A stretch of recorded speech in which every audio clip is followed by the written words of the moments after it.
Here are some instructions or guidance for board examination.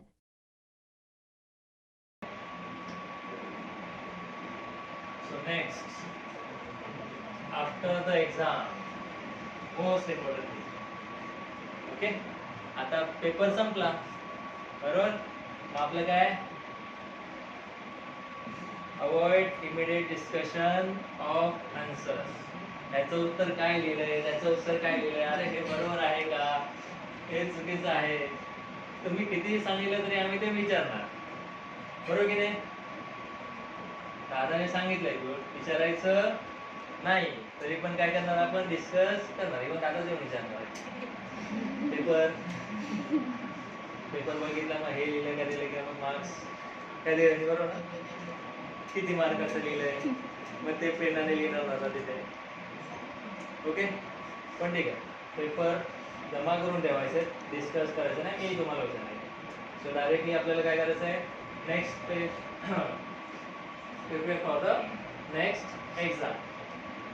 जो next paper आहे त्याचं preparation चालू करायचं आहे. कळलं? ते डिस्कस आता लिहून आले ना तुम्ही, आता जाऊन काही चेंज करणार आहेत का? Stay calm and confident. Paper आला तसा गेला, इथं सांगायची गरज नाही तुम्हाला. म्हणजे हे जे इन्स्ट्रक्शन तुम्हाला मॅच करणार सगळे. बरोबर, आम्ही रिलॅक्स आहोत. पेपर आला आणि गेला, दरवाजाने आला, दरवाजाने गेला, का खिडकीतून गेला? Okay, then give your best efforts. बरोबर, जेवढं शक्य आहे तेवढं सगळे तुम्हाला एफर्ट्स टाकायचे आहेत परीक्षेमध्ये. Then best of luck. Okay,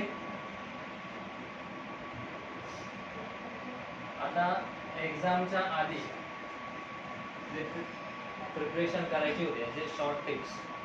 आता मध्ये 1 दिवस सुट्टी आहे, 2 दिवस सुट्टी, काय पेपर्सना, बरोबर? आता ह्या 2-3 दिवसामध्ये, ह्या 2 दिवसामध्ये पूर्ण वर्षभराचा अभ्यास कसा करायचा? ओके, सो त्याच्यासाठी फर्स्ट काय, स्टडी प्लॅन तयार करायचा आहे. ते तुम्हाला सुरुवातीला सांगितलं. जे तुमचे धडे लर्न झालेले आहेत तेवढेच धडे तुम्हाला काय करायचे, प्रिपेअर करायचे. ॲट द टाइम तुम्ही एक्स्ट्रा काही करायला जायचं नाही आहे. 10 पैकी 7 धडे झालेत, 7 धड्यांचंच रिव्हिजन तुम्हाला पेपरला करायचं आहे. नाहीतर तुम्ही अजून एक्स्ट्रा 2 धडे कराल 2 दिवसामध्ये, ते पॉसिबल आहे का? नाही आहे. म्हणजे 7 धडे केले ते संपले, कारण 2 धड्यांच्या मागे धावलं तुम्ही, बरोबर? 10 धड्यातले माझे 7च झालेत, मित्राचे 9 झालेत, बरोबर की नाही? मग तो गिल्टी येतो मनामध्ये, मग मी पण करणार अजून, मग ते करता करता मागचे 7 धडे आपण विसरून जातो, बरोबर? सो स्टडी प्लॅन तयार करायचा आहे. जेवढा अभ्यास झाला आहे तेवढाच करायचा आहे. त्याच्यानंतर शॉर्ट नोट्स आणि फ्लेश करायचे. शॉर्ट नोट्स त्याच्यात तुम्हाला लिहून काढायचे, इम्पॉर्टंट पॉईंट्स, बरोबर? काय करायचं आहे, इम्पॉर्टंट पॉईंट्स त्याचे लिहून काढायचे आहेत, तेवढेच फक्त वाचायचे आहेत. प्रिव्हियस इयर पेपरचे चेक करायचे, आपले ऑलरेडी सॉल्व्ह करून झालेले आहे, बरोबर? देन माइंड मॅप्स, हे इम्पॉर्टंट, म्हणजे तुम्हाला आता ट्री डायग्राम वगैरे आहेत त्याच प्रकारचे. रेग्युलर ब्रेक, 40 to 45 मिनिट्सचा ब्रेक कंटिन्युअस याच्यामध्ये पाहिजे. 40-45 मिनिटं अभ्यास केल्याच्यानंतर 5-10 मिनिटाचा ब्रेक घ्यायचा आहे. Okay, then get enough sleep. पूर्ण झोप करायची आहे, 6 ते 7 तास. म्हणून मी मॉर्निंगचा क्लास बंद केला. ओके, कारण तुम्ही रिलॅक्स होऊन अभ्यास करू शकता, बरोबर की नाही? सो एक्झाम पिरियडमध्ये मॉर्निंगला लवकर, रात्री लवकर झोपलात तर सकाळी लवकर उठू शकता. ओके, पण ज्यावेळी तुमचा पेपर आहे त्यावेळी तुम्ही फार 6 वाजता उठायचं आहे. त्याच्याहून आधी लवकर उठायची गरज नाही आहे. त्याच्या आदल्या दिवशी जो काय अभ्यास तुम्हाला करायचा आहे तो पूर्ण करून घ्यायचा. 6 वाजता उठायचं. जर शॉर्ट नोट्स बनवल्या असतील पॉईंट्स, तेवढे फक्त गो थ्रू करायचे. पुस्तक बंद करायचं, शांत बसायचं. कळलं? हे नाही झालं, ते नाही झालं, हे अजिबात करायचं नाही.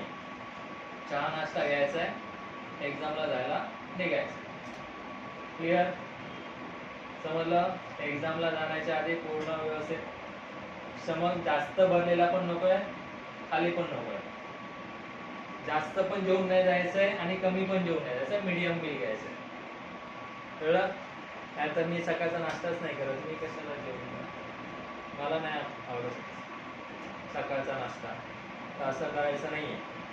ऐन टायमाला जर का उन्हामध्ये स्ट्रोक वगैरे आला तर मग तिथं पेपर लिहिता लिहिता झोपा, संपलं मग विषय. समजलं?